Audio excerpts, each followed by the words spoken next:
How do you see yourself concerning the topic of money? Do you see yourself capable of financial growth? Do you see yourself handling money very well?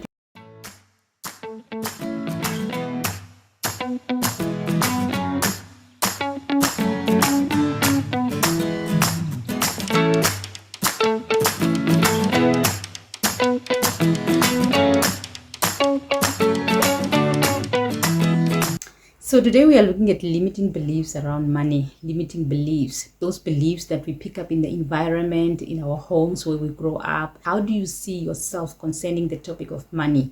Do you see yourself capable of financial growth? Do you see yourself handling money very well? We are going to look at limiting beliefs and how we can overcome them. So if you're new to the channel, subscribe to the channel and support the channel. So we're going to look at limiting beliefs. What are those limiting beliefs?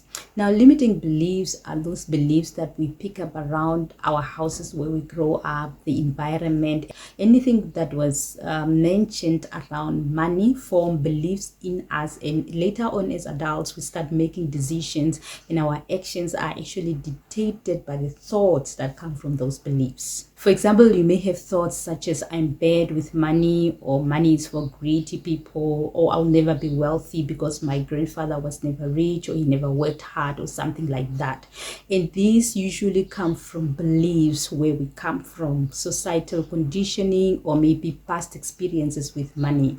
And the bad thing about these limiting beliefs, they actually affect our daily actions with money, whether we waste or save, and it also affects our decisions, major decisions that we have to make concerning money, which actually leads to missed opportunities. You end up missing very important opportunities where maybe you are in a position of where you are supposed to grow financially, so you push those opportunities away because you don't see yourself worthy of attaining those goals. You don't see yourself worthy of accumulating that large amount of money, so you end up running away from those opportunities in your life because of these beliefs. But then how can you overcome this? Usually you can overcome this by recognizing the thoughts that passes through your mind. So usually there is a thought that passes through your mind, and it's such a subtle thought that you don't really take note of it. And these thoughts are the ones that affect your everyday actions, and they affect your everyday decisions. So once you take note of those thoughts and you recognize them, that's now the first awareness that you have towards overcoming these limiting beliefs. So the first step in overcoming these beliefs is to identify the beliefs. Now, how do you do this? So by identifying these beliefs, usually you sit down when you have a lot of money, the time that you are in possession of bigger amounts of money. Sit down, reflect on the thoughts that passes through your mind. That is usually the best time for you to catch those thoughts that passes through your mind. So what you believe, so the kind of thoughts that actually passes through your mind at the time will actually help you to identify the beliefs behind the thoughts that are passing through your mind. For example, you'll be having thoughts that money is evil, or money is bad, it's for greedy people, or I'm not worthy of having this amount of money. And also pay attention to the feelings that you have when you are in possession of that amount of money. Do you feel sad? Do you feel excited that you are in possession of that amount of money? Do you feel deserving that you have worked hard to attain that amount of money? Or do you feel like you don't deserve it, or you are not worthy to have it? So all these kind of things are the ones that determine the actions that will follow, after you are in possession of that amount of money.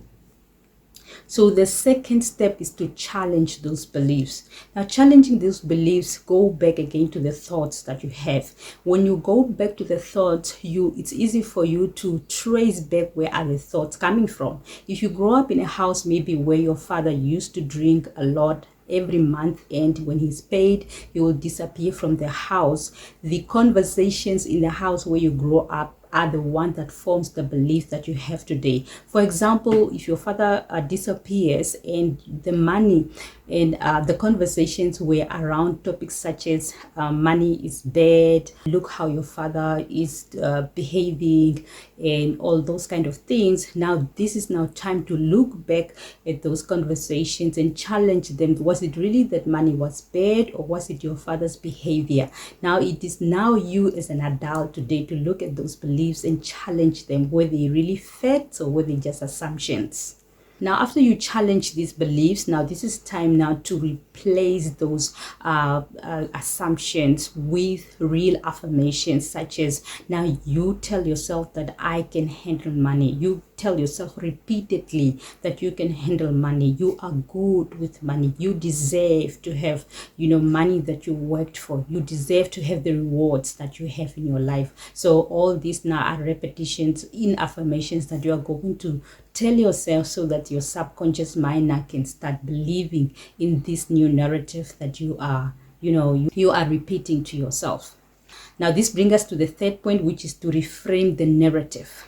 So in this third point is now where you are going to shift your self-talk. Your self-talk, you have developed this self-talk yourself based on the belief that come from your environment. So again, this is coming now from environmental conditioning, where you were conditioned that money is evil because it takes your father away every month and after he is paid. So now you have to change this narrative.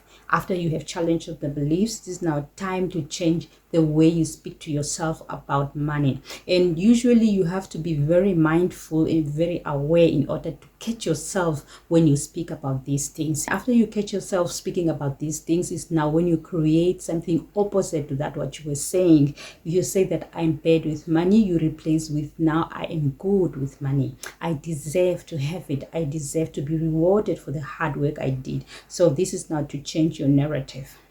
You can also come up with your own narrative. Now you can replace the old narrative with the new narrative. So step number 4 is to put everything in action. And remember that faith is works, and now you have to put everything in action. Put everything in action. Now this is where you start with small steps such as budgeting, planning, paying off little debts that you have, maybe owing someone something, and then you have to go and pay them back instead of trying to run away from that. So these are positive actions which enforces a new empowering identity around finances. And the last and the most important steps towards breaking free from limiting beliefs around finances is to surround yourself with people of the same mindset. People who have a healthy, positive mindset towards money. You want to surround yourself with people whose attitude towards money is healthy, right? Similarly, you don't want to surround yourself with someone who will encourage you to take something on credit and then switch your phone off and run away, right? So this is why it's very important also to surround yourself with people who encourages you to take little steps one at a time in order to improve your finances. And the last point under surrounding yourself with the right people is also to speak to financial experts. I realize that we have a lot of financial experts and we have a lot of financial officers all over towns and cities, but we hardly speak to these people. It's more like the topic of finances, it's maybe a taboo, or is something left for some people of a high ranking or something like that. But I'm telling you that everyone at every level, whether you are a domestic worker or whether you pack plastics in ShopRite, everybody need financial literacy, and that's the only thing that will help us to grow financially. So whatever level you are, you can grow from there, right? Therefore, positive influences can help reinforce these new beliefs. So we have to take positive steps towards improving our finances so that we can reinforce new beliefs in our minds. Remember that we don't want to perish due to lack of knowledge, right? So finally, overcoming these beliefs is very important, very essential to your financial growth. And you can actually transform your financial mindset and also unlock new opportunities. So once you transform your financial mindset, you also start seeing new opportunities for growth, because that's now when the desire for growth will start. If you stop, telling yourself that you are not good at this, you are not good with money, you are telling yourself also that you are not worthy of financial growth. So if you replace those beliefs, you start seeing yourself also desiring to grow financially. So believe that you can, believe that you are able to grow financially, and you can do everything through Christ who strengthens you. So once again, we've come to the end of this video. Please subscribe, support the channel, and see you in the next video.